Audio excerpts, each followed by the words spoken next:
চিনি 90 টাকা, তেল 120 টাকা এবং আলু 25 টাকার নিচে আমরা এক সপ্তাহের ভিতরে আমরা এই মূল্য চাই।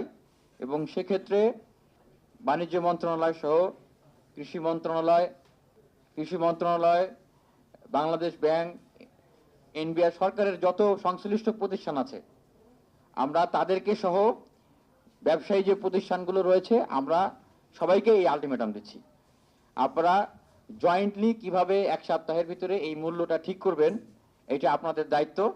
আর ছাত্র জনতার পক্ষ থেকে আমাদের এই দাবি যে এক সপ্তাহের ভিতরে আমরা চিনির দাম 90 টাকার নিচে চাই, তেলের দাম 120 টাকার নিচে চাই এবং আলুর দাম 25 টাকার নিচে চাই। এবং দ্বিতীয়ত, প্রত্যেকটা প্রতিষ্ঠান থেকে যারা দুর্নীতি করেছেন এবং যারা চরমভাবে এই স্বৈরাচারী সরকারের দোষর হিসেবে কাজ করছেন আমরা তাদেরকে শাস্তির আওতায় আনার দাবি জানাচ্ছি।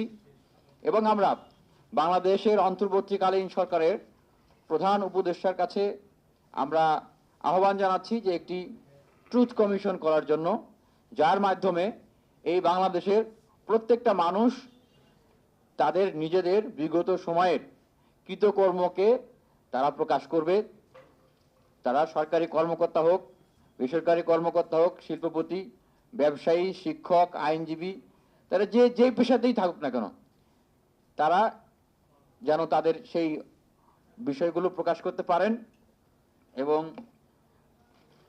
আমরা পাশাপাশি ব্যবসায়ী সমাজের উদ্দেশ্যে এটি বলতে চাই যে এতদিন বাংলাদেশে যেভাবে সিন্ডিকেটের মাধ্যমে বিগত সরকারের রাজনৈতিক ক্ষমতার অপব্যবহারের ভিতর দিয়ে দ্রব্যমূল্যকে নিয়ন্ত্রণ করা হয়েছে, মানুষকে শোষণ করা হয়েছে, আমরা ব্যবসায়ী মহলের প্রতি, ব্যবসায়ী প্রতিষ্ঠানগুলোর প্রতি আহ্বান জানাবো যে আপনারা জনবান্ধব ব্যবসা এবং একটি জনকল্যাণমূলক রাষ্ট্র ব্যবস্থা গঠন করার যে মূল্যবোধ সেটিকে আপনারা ধারণ করে আপনারা ব্যবসায় পরিচালনা করবেন।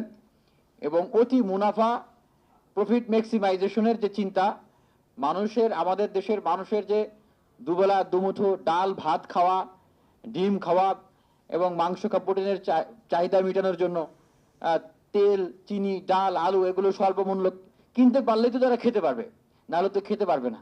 তো তাদের যে নাভির শ্বাস বের হয়ে যাচ্ছে সেই বিষয়গুলো চিন্তা করে আপনারা মানবিক দৃষ্টিভঙ্গি থেকে ব্যবসা পরিচালনা করবেন।